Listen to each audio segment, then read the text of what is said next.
मसीह के मधुर नाम में एक बार फिर से आप सबका स्वागत है। और प्रभु ने जो पुनरुत्थान के बाद जो महत्वपूर्ण चीजें करी वो हमने जो है पिछली बार देखी। मोक्ष, उद्धार, जिस काम के लिए प्रभु आए थे वो इस पृथ्वी पर आरंभ हो गया। और दूसरी महत्वपूर्ण चीज, जब प्रभु ने उद्धार कर दिया तो उसके बाद उस उद्धार में कैसे बने रहे, कौन हमें सिखाएगा, कौन हमें परमेश्वर के सामने खड़े होने के योग्य करेगा कि जब वो आए तो हम उसके सामने खड़े रह सकें। हम में से किसको परमेश्वर की पवित्रता का ज्ञान है? कितनों को स्वर्गीय प्रोटोकॉल मालूम है? कितनों को सिद्धता का हिसाब किताब मालूम है? इसीलिए परमेश्वर ने अपने वचन में, जब अब्राहम 99 वर्ष के हुए, 99 इयर्स के, तब भी उससे एक चीज कही, सिद्ध हो, सिद्ध हो, क्योंकि मैं सिद्ध हूं। और व्यवस्था विवरण में मूसा से कहा सारे लोगों को बता दे, व्यवस्था के द्वारा भी सिद्धता आनी है, पवित्र बनना है, पवित्र बनना है। और कलीसिया को, पहला पतरस में कलीसिया को कहा कि सिद्ध बनो क्योंकि मैं सिद्ध हूं, पवित्र बनो क्योंकि मैं पवित्र हूं। अब हमें प्रभु ने नया जीवन दे दिया, मोक्ष दे दिया। हमने उस अनंत जीवन की गाड़ी में सफर करना शुरू कर दिया। अब उसमें बने कैसे रहे? बैठ गए गाड़ी में, लेकिन गंतव्य तक, एंड पॉइंट तक नहीं पहुंचे। मान लीजिए मैंने 20 साल की उम्र में प्रभु को ग्रहण किया था और प्रभु ने मुझे 70 या 80 साल की, 70 साल की उम्र दी, तो अगले 50 साल मैं कैसे प्रभु में रहूंगा? कौन मुझे सिखाएगा? क्या चर्च? क्या लीडर? क्या कोई और? नहीं। यदि मुझे कोई सिखाएगा, कोई मुझे परमेश्वर के जैसा बनाने में लगे रहेगा, वो है पवित्र आत्मा। पवित्र आत्मा। एक व्यक्ति की हार्ट सर्जरी हो गई, हार्ट सर्जरी से ज्यादा इंपॉर्टेंट ये है कि उस सर्जरी को या उस बीमारी को कैसे रोका जाए। क्या खाएं, क्या पिएं, क्या एक्सरसाइज करें, कैसे रहें, ये महत्वपूर्ण चीज है और ये प्रभु जानते हैं। इसीलिए लूका रचित सुसमाचार उसका 24वां अध्याय 49 आयत में आपके लिए पढ़ रहा हूं। लूका रचित सुसमाचार 24वां अध्याय 49 वर्ष। और वहां ये लिखा है, प्रभु स्वयं कहते हैं, और देखो जिसकी प्रतिज्ञा मेरे पिता ने की है मैं उसको तुम पर उतारूंगा, और जब तक स्वर्ग से सामर्थ्य न पाओ तब तक तुम इसी नगर में ठहरे रहो। जिसकी प्रतिज्ञा मेरे पिता ने की, और किसकी प्रतिज्ञा की? वो थे पवित्र आत्मा। मैं अपना स्वयं का आत्मा तुम्हारे अंदर उंडेलूंगा, तुम्हारे अंदर निवास करूंगा, तुम्हारे अंदर निवास करूंगा और तुम्हें सिखाऊंगा, अपने मार्ग में तुम्हें चलाऊंगा और अपने लायक तुम्हें बनाता रहूंगा। ये कौन? स्वयं परमेश्वर है। किस रूप में? पवित्र आत्मा के रूप में। इससे बड़ी बात और क्या कि परमेश्वर ने हमें जीवन दिया और फिर अकेला नहीं छोड़ा, नहीं तो शैतान हमारे जीवन को आकर के बिखर दे। सो बाइबल इस विषय में और भी बहुत कुछ कहती है। आए मेरे साथ अध्ययन। जो महत्वपूर्ण चीज थी कि प्रभु ने किसी व्यक्ति को इस बात के लिए नहीं ठहराया, किसी चर्च को, किसी संस्था को, किसी महान व्यक्ति को इस बात के लिए नहीं, लेकिन खुद स्वयं परमेश्वर पवित्र आत्मा के रूप में कहते हैं कि मैंने जिसकी प्रतिज्ञा की है उसको तुम पर उतारूंगा, और जब तक सामर्थ्य न पाओ जब तक यरूशलेम में रहना। और देखिए, जो पवित्र आत्मा से 2000 साल पहले कलीसिया पर उंडेला गया था, वो 120 लोगों पर, फिर 3000 पर, फिर 5000 पर, फिर वो कर्नेलियस के घर में। आज हर विश्वासी के दिल में, आज हर विश्वासी के दिल में परमेश्वर, और परमेश्वर तैयार कर रहा है अपनी प्रजा को। इससे बड़ी बात और कुछ नहीं, इससे बड़ी शिक्षा भी कुछ नहीं, इससे बड़ी शिक्षा भी कुछ नहीं कि स्वयं परमेश्वर अब हमारे अंदर विराजमान है। पुराने नियम में जिस किसी पर आत्मा आता था वो एक अलग प्रकार का व्यक्ति होता था, अलग प्रकार का व्यक्ति होता था। लेकिन आज ये वही आत्मा जो है हर विश्वासी, हर व्यक्ति में जिसने उद्धार पाया है प्रभु यीशु मसीह में, उसके अंदर बयाने के रूप में स्वर्गीय जीवन तुम्हारा है, उसका एडवांस ये पवित्र आत्मा है। 1 करोड़ का आपने मकान खरीदा और 10 लाख दे दिए, ये 10 लाख क्या है? ये एडवांस है, ये बयाना है। वैसे ही परमेश्वर ने जो आपके लिए स्वर्गीय घर तैयार करा है, स्वर्गीय जीवन है, उसका बयाना क्या है आज? पवित्र आत्मा, स्वयं परमेश्वर, स्वयं परमेश्वर। कि कोई तुम्हें धोखा ना दे, कोई तुम्हारे जीवन को हार ना ले जाए। और यूहन्ना रचित सुसमाचार में प्रभु ने कहा है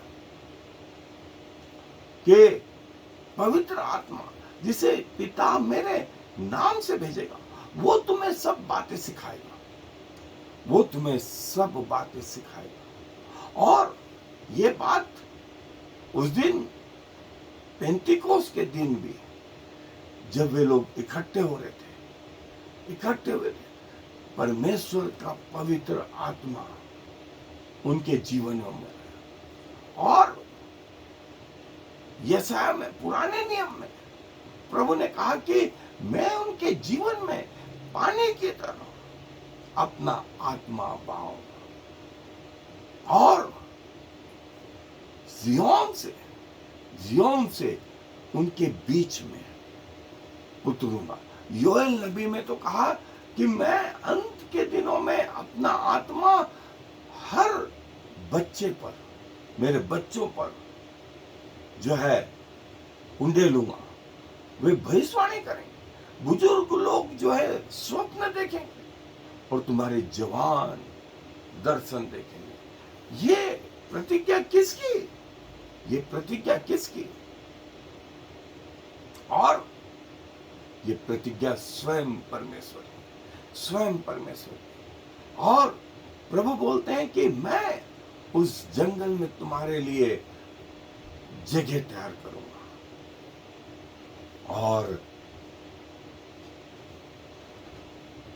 और जो हिस्सा हमने पढ़ा वो ये कि जिसकी प्रतिज्ञा पिता ने की है वो मैं तुम पर भेजूंगा, वो मैं तुम पर भेजूंगा। जिसकी प्रतिज्ञा हमने देखा यशाया में भी, योएल नबी में भी परमेश्वर ने की है कि मेरा आत्मा अंत के दिनों में तुम्हें गाइड करेगा। कोई और व्यक्ति नहीं, कोई और संस्था नहीं, कोई और चर्च नहीं, स्वयं परमेश्वर हमें जो है गाइड करेंगे, हमारी रक्षा करेंगे। जैसे मैंने बोला, आपने ट्रेन का टिकट तो ले लिया है, अब वो अंतिम बिंदु तक आप पहुंच पाए, इसमें आपकी सहायता यदि कोई करेगा तो वह है पवित्र आत्मा। और ठहरे रहना यरूशलेम में जब तक तुम सामर्थ न पाओ। और देखिए, मात्र 10 दिन के बाद में वे लोग इकट्ठे थे पेंतिकोस्त के दिन, और पेंतिकोस्त के दिन पवित्र आत्मा जो सामर्थ के साथ उन पर उतरा, सामर्थ के साथ उन पर उतरा, और 120 लोग उस आत्मा से भर गए। फिर पतरस ने प्रचार करा तो 3000 लोगों के हृदय छिद गए, उन पर भी पवित्र आत्मा उतरा। फिर आगे 5000 लोग प्रभु के पास आ गए, और ये सिलसिला बढ़ता रहा। इतना वास्तविक इतना वास्तविक। जैसा मैंने कहा कि हार्ट सर्जरी तो हो गई, लेकिन उसके बाद कैसे रहें, कैसे रहें। ये हमारा प्रभु हमें सिखाता है। और पवित्र आत्मा हर व्यक्ति को बयाने के रूप में जो प्रभु यीशु मसीह पर विश्वास करता उसके हृदय में दिया। मैं अपना आत्मा तुम पर उंडेलूंगा, मैं अपना आत्मा तुम पर उंडेलूंगा। मैं ऊपर जा रहा हूं। और मान लीजिए यदि ये नहीं होता तो प्रभु यीशु मसीह की जो सेवा थी वो 100-200 किलोमीटर के क्षेत्र में थी, लेकिन आज पवित्र आत्मा के कारण पृथ्वी के छोर तक, पृथ्वी की छोर तक, स्वर्ग से लगा करके पृथ्वी की छोर तक लोग प्रभु यीशु मसीह को जानते हैं। इसके पीछे कोई और नहीं, परमेश्वर का स्वयं का आत्मा, जिसे हम पवित्र आत्मा के नाम से जानते हैं, जिसकी परमेश्वर ने, पिता ने प्रतिज्ञा करी। और प्रभु यीशु मसीह ने कहा मैं जाता हूं तो वो प्रतिज्ञा की हुई बात तुम्हारे जीवन में पूरी करूंगा। इसलिए ठहरे रहना, ठहरे रहना जब तक वो पवित्र आत्मा तुम पर ना आए। और वो आया और जो सिलसिला आरंभ हुआ वो पेंतिकोस के दिन से वो अनवरत कंटिन्यूस आज तक जारी है, आज तक जारी है। हर व्यक्ति जो प्रभु यीशु मसीह में, जिसने प्रभु यीशु मसीह को अपना उद्धारकर्ता ग्रहण करा, प्रभु ने अपना आत्मा उसे दिया। हम सब, मैं और वे सब जिन्होंने प्रभु को अपना उद्धारकर्ता ग्रहण किया, इस बात के गवाह हैं, इस बात के गवाह हैं। और प्रभु चाहता है कि आप भी यदि प्रभु यीशु मसीह में आए तो प्रभु आपको नया जीवन दे, आपके जीवन को बदल के रखे। और ये तब तक होगा जब तक प्रभु यीशु मसीह का द्वितीय आगमन ना हो, जब तक रैप्चर ना हो, कलीसिया का उठाया जाना ना हो। जिस दिन कलीसिया उठाई जाएगी उस दिन पवित्र आत्मा भी चला जाएगा, पवित्र आत्मा भी चला जाएगा। प्रभु के इस महान प्रतिज्ञा के लिए हम प्रभु का हृदय से धन्यवाद करते कि उसने हमें अकेला नहीं छोड़ा और किसी व्यक्ति, किसी स्वर्गदूत, किसी संस्था, किसी चर्च उस पर भी निर्भर नहीं रखा, लेकिन स्वयं परमेश्वर हमारे अंदर बयाने के रूप में कि स्वर्गीय जीवन तुम्हारा, अनंत जीवन तुम्हारा हमारे अंदर, सारे विश्वासियों के अंदर पाया जाता है, जिसके हम सब गवाह हैं। प्रभु चाहता है कि वो आपके जीवन में भी आए। क्या आप उसको आमंत्रित करेंगे? क्या आप पवित्र आत्मा में जीना चाहेंगे? प्रभु आप सबकी सहायता करें। आए दुआ में अपने सरों को झुका। प्रभु जी धन्यवाद देते हैं कि आपने हमें अकेला नहीं छोड़ा और प्रभु आप हमारे अंदर विराजमान हो गए। वो समय आदम से लगा करके मूसा तक का, जब लोग व्यवस्था रहित थे, व्यवस्था नहीं थी, तब वे वेदियों के द्वारा आपके नजदीक आते थे। फिर मूसा से प्रभु यीशु मसीह तक आपने व्यवस्था दी। लोग व्यवस्था के द्वारा उस तंबू में जो है अपने पापों के लिए क्षमा मांगते हैं, पाप उनको क्षमा करते हैं। और प्रभु यीशु मसीह से आज तक आप हमारे अंदर विराजमान हो गए। आप न वो मूसा के तंबू में, न वो मंदिर में, न वो वेदियों में, लेकिन आपने हमारे शरीर को अपना मंदिर बना लिया। और प्रभु हृदय की धड़कन से नजदीक, फेफड़ों के श्वास से नजदीक, हृदय के विचारों से नजदीक आप हमें पाए जाते हैं। प्रति पल, प्रति क्षण प्रभु क्या करें, क्या करें। अपना शरीर, अपना प्राण, अपना आत्मा आपको चढ़ाते हैं प्रभु, आपको ग्रहण योग्य हो। जब तक इस पृथ्वी पर रहें आपके वचन से लिपटे रहें। आपके कान हमारी प्रार्थनाओं और हमारी आराधनाओं की ओर लगे रहते हैं। आपकी आंख हमें देखती रहती है, आप हमारे मन को जानते हैं प्रभु।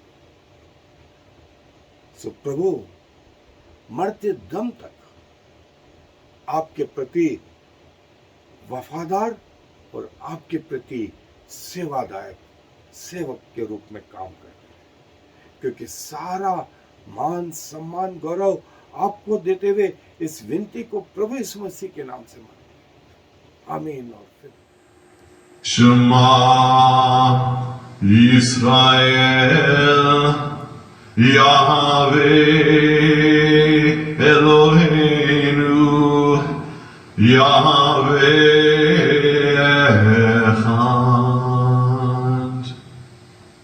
Hear, O Israel, the Lord is our God, the Lord alone.